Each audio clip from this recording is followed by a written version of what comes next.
Hi, this is Michael with WTI, and this is my copy of Schaum's Russian Grammar. This is by McGraw-Hill. They publish a lot of language books, and they're very, very good. I have a lot of McGraw-Hill books. I like the way they're laid out in a simple manner. And I bought this book because I am a Russian language tutor, and I needed a quick reference for inspiration for homework for my students. So if I cover a specific grammar point with my students, I want to give them homework about it right away so that they don't forget before the next session. So I do like how McGraw-Hill lays these books out.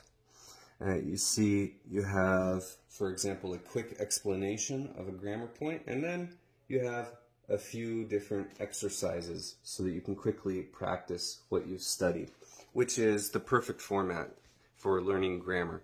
So I usually recommend my students to try and set aside maybe 15 minutes a week and study a grammar point. So this book would be perfect for that if you're learning Russian but you're struggling with the grammar.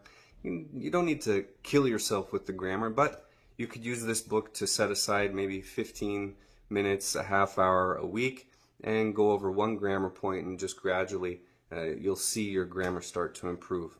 So I like this book. I think it's very, very useful. And that's my point of view.